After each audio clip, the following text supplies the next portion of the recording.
नमस्कार दोस्तों, एक बार फिर से मेरे YouTube चैनल पर आप सबका स्वागत है। आज हम डिस्कस करने वाले हैं सोर्सेस ऑफ इंडियन कॉन्स्टिट्यूशन, जो कि इन तमाम एग्जामिनेशंस के लिए काफी ज्यादा इंपॉर्टेंट होने वाले हैं। तो चलिए हम अपने लेक्चर को बिना समय बर्बाद किए हुए शुरू करते हैं। अच्छा लगे तो सब्सक्राइब और लाइक जरूर करके जाइएगा। Government of India act. Government of India act से फेडरल स्कीम को लिया गया, ऑफिस ऑफ गवर्नर को लिया गया। यहाँ पे देखिए, थोड़ा सा डिफ्रेंशिएट करने की कोशिश कीजिए।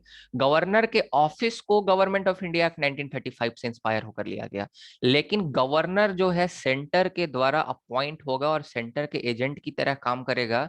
ये कैनेडियन कॉन्स्टिट्यूशन से इंस्पायर्ड है। बहुत लोग यहाँ गलती करते हैं, इसको ध्यान रखिएगा। Power of federal judiciary. Federal मतलब जो केंद्र स्तर पे है, सेंट्रल जुडिशरी आप कह सकते हैं। उनकी जो शक्तियां हैं, पावर फेडरल जुडिशरी की, वह कहीं ना कहीं इंस्पायर है गवर्नमेंट ऑफ इंडिया एक्ट 1935 से। लेकिन उस समय फेडरल कोर्ट हुआ करता था, सुप्रीम कोर्ट की अवधारणा नहीं थी। तो इसीलिए जो सुप्रीम कोर्ट की अवधारणा है ना, ये अमेरिका के कॉन्स्टिट्यूशन से लिया गया। तो इस चीज को ध्यान रखिएगा। पावर ऑफ फेडरल जुडिशरी दे तो आपको गवर्नमेंट ऑफ इंडिया एक्ट 1935 बताना है। और अगर पूछे कि सुप्रीम कोर्ट को कहां से लिया गया, इस अवधारणा को, सुप्रीम कोर्ट की अवधारणा को, और इंडिपेंडेंस ऑफ जुडिशरी और जुडिशियल रिव्यू, तो ये सब अमेरिका के कॉन्स्टिट्यूशन से लिया गया है। आप इस चीज को ध्यान रखिए।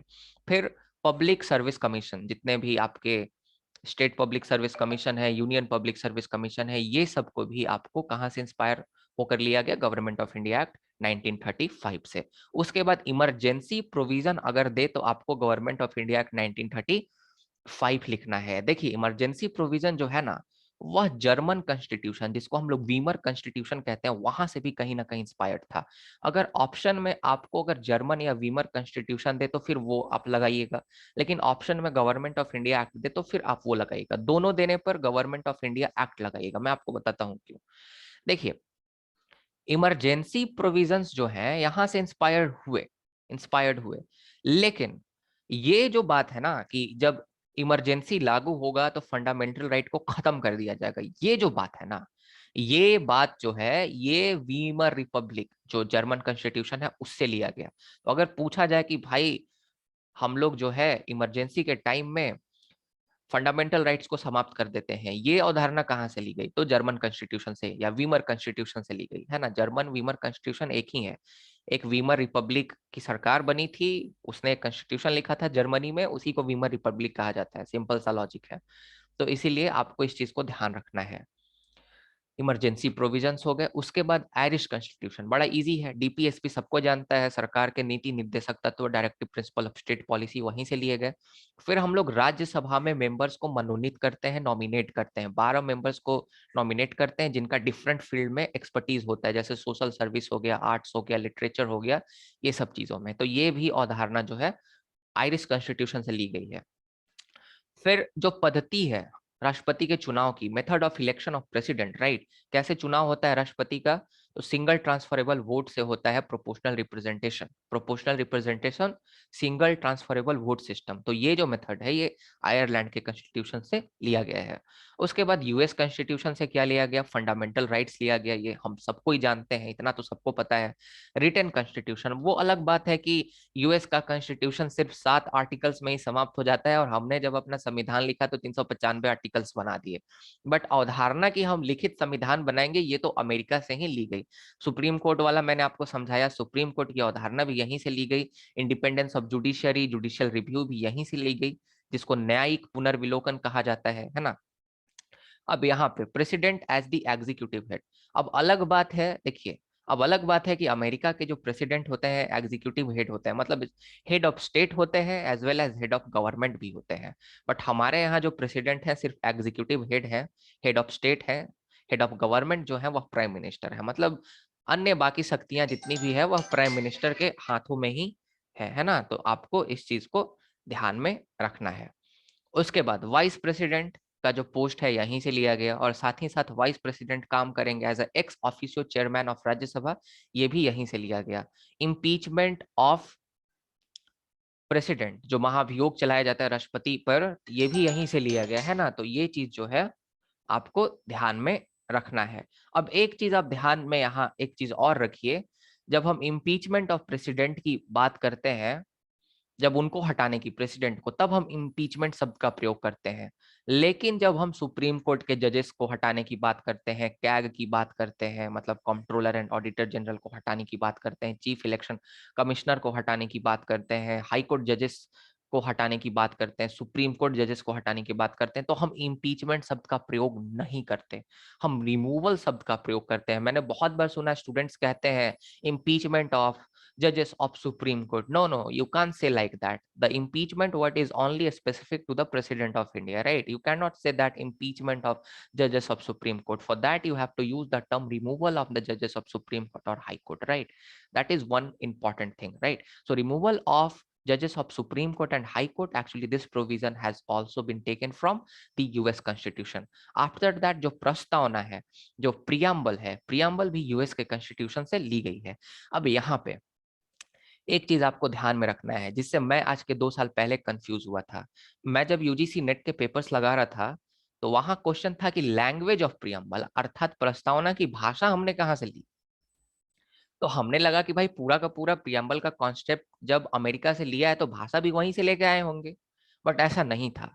एक्चुअली हमने भाषा जो है प्रियम्बल की, we the people of India solemnly resolve to constitute India, ये जो लिखा हुआ है, ये जो भाषा है प्रियम्बल की ना, ये हमने ऑस्ट्रेलियन कॉन्स्टिट्यूशन से लिया है, constitution of Australia. This is very much important and very confusing question. Language of preamble भी पूछता है तो स्टूडेंट प्रियम्बल ये यूएस कॉन्स्टिट्यूशन मार के आ जाते हैं, और मैंने खुद कंफ्यूज हो गया था 1-1.5 साल पहले, 2 साल पहले, तो मैं अब क्या कहूँ, बट ऐसा है। अब देखिए ब्रिटिश कॉन्स्टिट्यूशन से, अब भाई ये हमारे कॉलोनियल मास्टर्स थे, तो इनकी छाप तो हमारे संविधान पर पड़ेगी ही। तो जो हमारा संसदीय प्रणाली है, पार्लियामेंट्री सिस्टम, जो हमारा रूल ऑफ लॉ है, विधि का शासन जो है, या कानून का शासन, लेजिस्लेटिव प्रोसीजर, जितने भी आपके टाइप्स ऑफ मोशन होते हैं, है ना, गुलेटिन मोशन हो गया, जितने भी सेंसर मोशन, एडजॉर्नमेंट मोशन, और भी क्वेश्चन आर, ये सब जितना भी लेजिस्लेटिव प्रोसीजर है, जो जिस तरह से पार्लियामेंट ऑपरेट करता है ना, ये जो है ये ब्रिटेन से लिया गया है। प्राइम मिनिस्टर का जो पोस्ट है, कैबिनेट सिस्टम है, सिंगल सिटीजनशिप है, जो रिट्स होते हैं, 5 रिट्स के बारे में आपने पढ़ा होगा, हेबियस कॉर्पस है, मेंडामस है, क्यू वारंटो है, प्रोहिबिशन है ना, सर्चुररी है, तो ये सब जो रिट्स हैं, ये भी ब्रिटिश कॉन्स्टिट्यूशन से ही लिए गए हैं। अब ये बताइए, बाइकैमरल पार्लियामेंट भी यहीं से लिया गया है। इनके पास बाइकैमरल पार्लियामेंट था, House of Lords and House of Commons, right, House of Lords and House of Commons. In same way we have Council of States. हमारे पास क्या है, काउंसिल ऑफ स्टेट्स है इंडिया में, जिसको हम लोग आम भाषा में राज्यसभा कहते हैं, और हमारे पास हाउस ऑफ पीपल है, और हाउस ऑफ पीपल को हम लोग आम भाषा में लोकसभा कहते हैं, बट कॉन्स्टिट्यूशन पढ़िएगा तो ये शब्दों को आप देखिएगा, है ना, लोकसभा है हमारा। तो ये जो बाइकैमरल लेजिस्लेचर है, मतलब जो सदनीय हमारा जो संसदीय प्रणाली है, ये यहीं से ब्रिटेन से लिया गया। मेरी थोड़ी हिंदी कमजोर है, इसीलिए माफी चाहूंगा, मतलब ये सब टर्म्स का मैं हिंदी पढ़ाते पढ़ाते सीख रहा हूँ धीरे धीरे, पहले मैं नहीं जानता था। एक्चुअली मैं बचपन से इंग्लिश मीडियम में पढ़ा हूँ, बट कोई बात नहीं, मैं आप सबके लिए कोशिश कर रहा हूँ। नॉमिनल हेड जो है प्रेसिडेंट, ये भी जो है ये ब्रिटिश कॉन्स्टिट्यूशन से लिया गया है, क्योंकि वहां जो मोनार्क होती है ना, वो भी नॉमिनल हेड है, सेरिमोनियल हेड है, डिज्योर हेड है। उनके हाथों में कोई शक्तियां नहीं होती। अगर आप रियल सेंस में देखेंगे तो हमारे प्रेसिडेंट जो है हमारे भारत में, वही नॉमिनल हेड है। उनको कहा जाता है हेड ऑफ स्टेट है वे, बट सब पावर तो head of government, that is prime minister, उनके ही हाथों में है। तो हमारे प्राइम मिनिस्टर रियल हेड होते हैं, है ना, डिफैक्टो हेड होते हैं, बट जो प्रेसिडेंट होते हैं, de jure head, ceremonial head, nominal head, constitutional head, इन शब्दों का प्रयोग किया जाता है इनके लिए। फिर उसके बाद provision of speaker, speaker, Lok Sabha के स्पीकर का जो प्रावधान है, ये भी हमने ब्रिटिश कॉन्स्टिट्यूशन से लिया है। फिर Australian constitution concurrent list, America से हमने कंकरेंट लिस्ट नहीं लिया। बहुत लोग कंफ्यूज करते हैं, क्योंकि अमेरिका फेडरल कंट्री, अमेरिका में मात्र एक फेडरल लिस्ट होता है। फेडरल लिस्ट मतलब इसमें यूनियन लिस्ट जैसा हमारा समझ सकते हैं। इसमें लिखा हुआ है कि किस किस चीज पर सेंटर कानून बनाएगा, और बाकी जितने भी आइटम्स या सब्जेक्ट बच जाते हैं, सबके सब उस पर कोई, मतलब उस पर राज्य ही कानून बनाता है, उस पर स्टेट्स ही वहां कानून बनाते हैं। तो हमारे यहाँ 3 लिस्ट की सुविधा है। हमारे यहाँ यूनियन लिस्ट है, जिसपे केंद्र सरकार कानून बनाएगी, है ना। फिर उसके बाद हमारे पास राज्य सूची है जिस पर राज्य सरकारें कानून बनाती है, स्टेट लिस्ट, और कंकरेंट लिस्ट जिसको हम समवर्ती सूची कहते हैं। तो कंकरेंट लिस्ट जिस पर दोनों कानून बना सकते हैं, ये प्रावधान जो है ये ऑस्ट्रेलियन कॉन्स्टिट्यूशन से लिया गया है। सेंटर स्टेट रिलेशनशिप, ये भी ऑस्ट्रेलियन कॉन्स्टिट्यूशन से लिया गया। Freedom of trade, commerce and intercourse, ये भी ऑस्ट्रेलियन कॉन्स्टिट्यूशन से। अब अगर किसी भी बिल पे डेडलॉक लगता है, अब ऑर्डिनरी बिल पे ही डेडलॉक लगता है तो हम ऐसा करते हैं, ठीक है। बहुत सारे बिल्स होते हैं, मनी बिल होता है, कॉन्स्टिट्यूशनल अमेंडमेंट बिल होता है, और भी बहुत सारे फिनेंशियल बिल होते हैं। तो ये सब चीज के लिए नहीं, ऑर्डिनरी बिल के लिए मैं बता रहा हूँ। 108, आर्टिकल 108 अगर आप पढ़िएगा हमारे संविधान का, तो उसमें आपको ज्वाइंट सिटिंग का प्रावधान मिल जाएगा। अगर किसी ऑर्डिनरी बिल पर अगर दोनों हाउस में अगर रजामंदी नहीं होती, दोनों हाउस अगर एक कॉन्सेंसस नहीं बनता है दोनों के बीच में, एक कॉन्सेंसस है ना, कॉन्सेंट अगर दोनों के बीच में नहीं होता है, तो भाई जो प्रेसिडेंट है वह समन कर सकते हैं ज्वाइंट सिटिंग। आज तक 3 बार ज्वाइंट सिटिंग को जो है वह समन कर मतलब किया जा चुका है हमारे स्वतंत्र भारत में। ये सब कुछ फैक्ट्स हैं। तो ज्वाइंट सिटिंग जो हमारा है, 2 हाउसेस ऑफ पार्लियामेंट, ये ऑस्ट्रेलियन कॉन्स्टिट्यूशन से लिया गया है। फिर ये मैंने बड़ा आपको डिटेल में समझाया, लैंग्वेज ऑफ प्रियम्बल, ताकि आप कंफ्यूज ना हो और आप कहीं यूएस ना जवाब दे दें, तो मैंने आपको समझा दिया। सोवियत कॉन्स्टिट्यूशन से क्या लिया गया, फंडामेंटल ड्यूटी, ये कहाँ पे है, पार्ट 4A में है हमारे कॉन्स्टिट्यूशन का, और आर्टिकल 51A में है ना।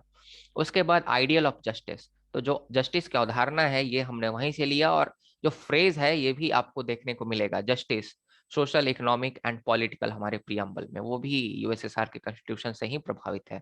5 ईयर प्लान हमारे संविधान में नहीं है, बट क्वेश्चन आते हैं इसलिए मैंने इंक्लूड कर दिया 5 ईयर प्लान भी यूएसएसआर के कॉन्स्टिट्यूशन से। वीमार कॉन्स्टिट्यूशन मैंने समझाया जब मैं बात कर रहा था इमरजेंसी प्रोविजंस की, जो कि गवर्नमेंट ऑफ इंडिया एक्ट 1935 में दिए हुए थे।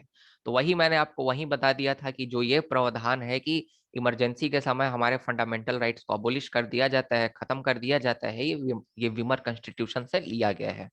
उसके बाद प्रोसीजर एस्टैब्लिश्ड बाय लॉ, ये फ्रेज आपको जो है दो होता है, एक होता है ड्यू प्रोसेस ऑफ लॉ। अब हम ड्यू प्रोसेस ऑफ लॉ जो है धीरे धीरे जुडिशियरी ने हमारे सामने ला दिया है, but due process of law आपको कहीं देखने को मिलेगा नहीं हमारे संविधान में। यही टर्म आपको देखने को, फ्रेज मिलेगा। ये आपका आर्टिकल 21 में है, जो right to life and liberty की बात करता है, और ये भी कहता है कि आप किसी भी इंसान के right to life and liberty को नहीं छीन सकते जब तक एक प्रोसीजर एस्टेब्लिश बाय लॉ आप फॉलो नहीं करेंगे। तो ये जापानीज कॉन्स्टिट्यूशन से लिया गया, ये इंपॉर्टेंट है, याद रखिएगा। कैनेडियन कॉन्स्टिट्यूशन काफी ज्यादा इंपॉर्टेंट है। ऑफिस ऑफ गवर्नर हमने कहाँ से लिया, आप कमेंट में लिखिए, अभी मैंने बताया कुछ देर पहले। ऑफिस ऑफ गवर्नर तो हमने गवर्नमेंट ऑफ इंडिया एक्ट 1935 से लिया है ना, लेकिन गवर्नर को अपॉइंट किया जाएगा सेंटर के हाथों, एज ए एजेंट काम करेगा। लगता है मैंने वहां भी आपको ये चीज बताया, मैं रिपीट नहीं कर रहा हूं, तो आपको समझ में आ गया होगा। Advisory advisory jurisdiction of supreme court, supreme court से जो है एडवाइस प्रेसिडेंट मांग सकते हैं, आर्टिकल 143 में दे रखा है। वही बहुत डिटेल टॉपिक है ना, इसमें भी बहुत सारी चीजें हैं आगे, तो ये आपको ध्यान रखना है, कभी कभी आर्टिकल भी पूछ लिया जाता है। फेडरेशन विथ स्ट्रॉन्ग सेंटर, मैंने आपको बताया कि हमारे सेंटर मजबूत है, स्टेट्स थोड़े कमजोर हैं। ये जो आपका एक तरह से पद्धति है, प्रणाली है, ये भी कैनेडियन कॉन्स्टिट्यूशन से है। रेसिड्यूरी पावर जो है हमारे सेंटर के हाथों में। रेसिड्यूरी पावर क्या होता है, ऐसे आइटम्स जो कि तीनों में से कोई लिस्ट में नहीं लिखा हुआ, ना यूनियन लिस्ट में उसका जिक्र है, ना स्टेट लिस्ट में, ना ही कॉन्करेंट लिस्ट में।